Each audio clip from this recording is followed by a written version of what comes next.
Gracias porque hemos podido llegar ya hasta el día viernes, gracias a Dios y gracias a usted que nos acompaña en estos estudios que hacemos de la escuela sabática.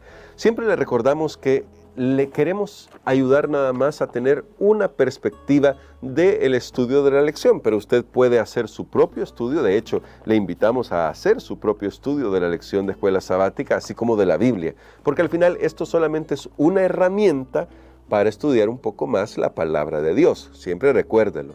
También usted puede encontrar otros recursos, otros estudios en internet y está muy bien. Puede consultar todos los comentarios que usted pueda comentar o consultar, quiero decir, para comentar luego, pero le invito a que eso no sustituya su estudio personal. Estos solamente son ideas personales, tal como las que va a encontrar en cualquier otro canal, pero son ideas personales que tienen la intención de que se haga un debate, un estudio, debate en el buen sentido, quiero decir, que hablemos un poco de la palabra de Dios y disfrutemos. Vamos a orar y le vamos a dar gracias a Dios por lo que hemos estudiado estos días y le vamos a pedir que nos ayude para nuestra reflexión final de la semana. Bondadoso Padre, gracias porque hemos reforzado en nuestro corazón este sentir de que en toda tu palabra encontramos a nuestro Señor Jesucristo, porque Él es el héroe de toda tu santa palabra. Gracias, Señor, por tus misericordias. Ayúdanos a recordar que cuando abrimos tu palabra estamos aprendiendo de ti, estamos caminando contigo. En el nombre de Jesús oramos. Amén. Al principio de la semana dijimos que el personaje central de la Biblia es Jesús y debemos aprender a leer la Biblia en esa clave, es decir, viendo cómo el Señor Jesús, ya sea a través de las figuras y los tipos en el Antiguo Testamento y de su realidad en el Nuevo Testamento, el cumplimiento de todas esas profecías que aparecen en el Antiguo Testamento y que se ven constatadas en el Nuevo Testamento, cuando unimos todo esto, que Dios nos ayude a comprender que en todo Cristo es el centro. Para el día de hoy, yo creo que recordemos, los salmos no solamente son alabanzas, no solamente son oraciones, son alabanzas y son oraciones, pero también son la palabra inspirada de Dios. Y como la palabra inspirada de Dios tienen mucho que decirnos sobre teología, y hemos aprendido ya varios conceptos teológicos, pero esta semana concretamente hemos aprendido que en los salmos encontramos la revelación de nuestro Señor Jesucristo como el Mesías venidero.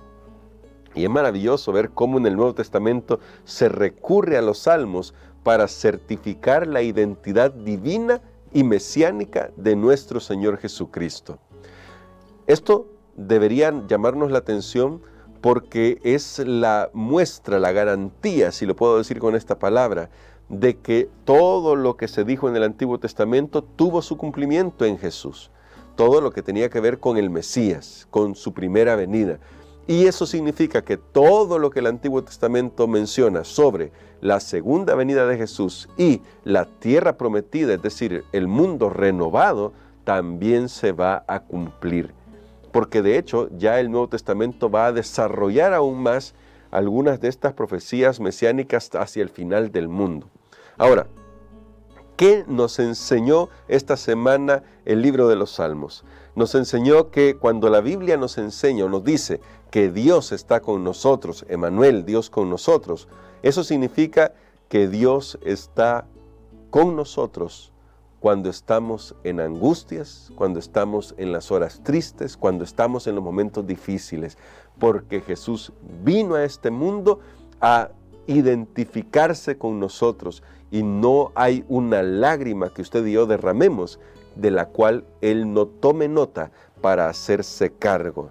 Dios con nosotros también significa que Él es el único que puede darnos verdadera libertad y verdadera justicia. En este mundo contaminado por el pecado, donde abunda la injusticia, donde abunda la maldad, Dios es el único que nos puede dar libertad completa y nos puede dar justicia verdadera. Número 3, si puedo enumerarlo, porque ya dije 2 elementos de Dios con nosotros, pero un tercer elemento que tiene que ver con esto de que Jesús es Dios con nosotros, es que Él no nos abandona a la desesperación y la perdición del pecado. No puede quedarse impávido, no puede quedarse sentado en su trono en el universo y decir, bueno, ellos decidieron eso, hay que lo resuelvan. No, Él no hace eso. Él interviene. Jesús vino a este mundo, se hizo uno de nosotros para decirnos cuánto importamos para Él. Y no solo a nosotros, sino a todo el universo. Con la encarnación de Jesús se le dijo al universo que Dios está listo para acercarse a sus criaturas, para darles la victoria sobre el pecado. Porque el pecado es una cosa terrible que a veces no mencionamos mucho, la obviamos incluso esa palabra, pero es una realidad que enfrentamos. Desde nuestro interior más profundo hasta las cosas que vemos a nuestro alrededor, nos damos cuenta que todo está manchado por el pecado. Y si no fuera por el pastor divino, que está guiando a su pueblo para que a pesar de los problemas que hay, pueda ser conducido hasta la Canaán celestial, si no fuera por nuestro Rey eterno, que es el que pone justicia, el que hará justicia finalmente y se encargará de establecer su reino por la eternidad, si no fuera por nuestro sacerdote eterno, que intercede por nosotros los pecadores y que está listo para extendernos su perdón, y descubrimos ya en lecciones anteriores que el perdón tiene que ver con transformación del carácter, porque Dios quiere transformarnos, no quiere dejarnos en la perdición. Cuando descubrimos todo eso y nos damos cuenta que Dios es fiel a su pacto, y porque Dios es fiel a su pacto, se dio la encarnación, y porque Dios es fiel a su pacto, usted y yo podemos acceder a esa salvación cuando tenemos fe en Jesús. Con todo eso en mente, mi hermano, mi hermana, solo podemos decir gloria a Dios por quien es Jesús, y solo podemos dar alabanza a su nombre como los salmistas lo hicieron. Hay una cita que aparece en el libro El deseado de todas las gentes que quiero que usted y yo compartamos. Y dice así: por medio de su humanidad, Cristo tocó a la humanidad. Por medio de su divinidad se aferró al trono de Dios. Como Hijo del Hombre nos dio un ejemplo de obediencia. Como Hijo de Dios nos imparte poder para obedecer. Fue Cristo quien habló a Moisés desde la zarza en el monte Horeb diciendo: yo soy el que soy. Así dirás a los hijos de Israel: yo soy, me envió a vosotros. Tal era la garantía de la liberación de Israel. Asimismo, cuando vino en semejanza de los hombres, se declaró: yo soy. El niño de Belén, el manso y humilde Salvador, es Dios manifestado en carne, como dice 1 Timoteo capítulo 3, verso 16. Y a nosotros nos dice: yo soy el buen pastor, yo soy el pan vivo, yo soy el camino, la verdad y la vida. Toda potestad me es dada en el cielo y en la tierra. Yo soy la seguridad de toda promesa. Yo soy, no tengan miedo. Y ahí está nuestra garantía. Por eso en el Nuevo Testamento, cuando el Señor Jesús usa este título, yo soy, todo el mundo entendía a qué se estaba refiriendo. Y usted y yo lo podemos hacer ahora. ¿A qué se estaba refiriendo Jesús? A su carácter divino, porque Jesús era antes de David, era antes de Abraham, era antes de Adán. Jesús es nuestro Creador, nuestro Dios y Salvador, el que volverá por segunda vez. Por eso podemos tener esperanza, por eso nuestra vida puede ser diferente. Por todo lo que hemos aprendido, todo está concentrado en Jesús. Y por eso no es de extrañarse que cuando el Señor Jesús iba con los dos discípulos, se les apareció a los dos discípulos que iban camino a Emaús y les abrió el entendimiento para que al leer las Escrituras, al recordar las Escrituras, pudieran saber que todas hablan de Él. Jesús citara los Salmos para que no olvidaran que en cada alabanza que se expresó en los Salmos también estaba reflejada la obra de nuestro Mesías. Si podemos decir algo rápido para que usted lo tenga muy presente, cuando vemos los Salmos, ahí encontramos la encarnación del Señor Jesucristo. Por ejemplo, en el Salmo 40, versos 6 y 10. En Hebreos capítulos 10, versos 5 y 7, se va a hacer la aplicación de este Salmo para la encarnación de Jesús. El celo por la casa de Dios anunciado en el Antiguo Testamento, en el Salmo 69, 9, se ve claramente reflejado en Juan capítulo 2, verso 17. Jesús abrirá su boca en parábolas, dice el Salmo 78:2, y se cumple en el Evangelio de Mateo capítulo 13. Jesús alimentará al pueblo con pan del cielo, dice el Salmo 78:24. Y en Juan 6:31 Jesús explica que Él es el verdadero pan de Dios. Jesús es la piedra angular, eso lo vimos en el Salmo 118, verso 22. Y en Mateo, en Marcos y en Lucas, Jesús recurre a este texto para decirles quién es Él, como la piedra angular de la fe. Los niños alabarán a Jesús en el templo, decía el Salmo 8, verso 2, pues se cumplió en Mateo 21, verso 16. Solo noten eso. Pero no solamente habla de la vida y el ministerio de Jesús, también el sufrimiento y la pasión de Jesús están descritos en los Salmos. Habla sobre la traición en el Salmo 41:9, algo que se ve en los Evangelios.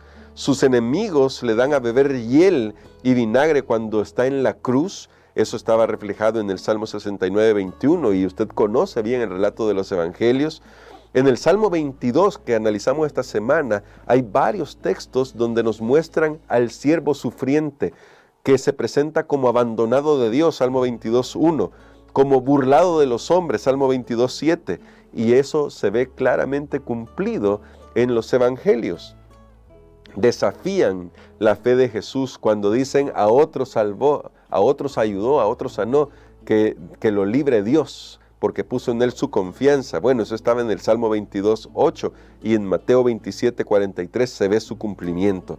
Es decir, cada aspecto de la vida del Señor Jesucristo también se pueden encontrar, no solo en todo el Antiguo Testamento, sino en los Salmos, incluso su resurrección. Por eso, mi hermano, mi hermana, cuando leemos la Biblia, debemos hacerlo con un corazón dispuesto a conocer a Jesús.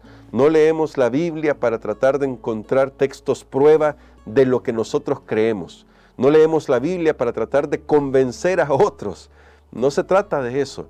Cuando leemos la Biblia, usted y yo debemos tratar de encontrarnos con Jesús. Porque como dijo el Señor Jesucristo a los 2 discípulos de camino de Emaús, la Biblia habla de Él. Y como se lo dijo a todos los que estaban creyendo que la Biblia era un tipo de libro esotérico como para encontrar en Él la vida eterna, Jesús dijo, bueno, pero es que la vida eterna soy yo y la Biblia habla de mí. San Juan 5:39, escudriñen las Escrituras, pero las Escrituras de quien hablan es de mí. Y si recordamos eso siempre como principio guiador, nuestra fe se fortalecerá. Que esta semana haya sido una semana de bendiciones y que el Señor nos ayude a fortalecer nuestra fe en la persona de nuestro Señor Jesucristo. Vamos a orar. Bendito Dios y Padre eterno, gracias te damos por tus misericordias. Gracias por cuidar de nosotros y por ayudarnos. Y gracias, Señor, por quien es Jesús. Amado Padre, ayúdanos a rendirte nuestra vida en Jesús y a aferrarnos de los méritos de nuestro Señor Jesucristo y a permitir a tu Espíritu Santo llenar nuestro corazón. Te lo imploramos en el nombre de Jesús. Amén.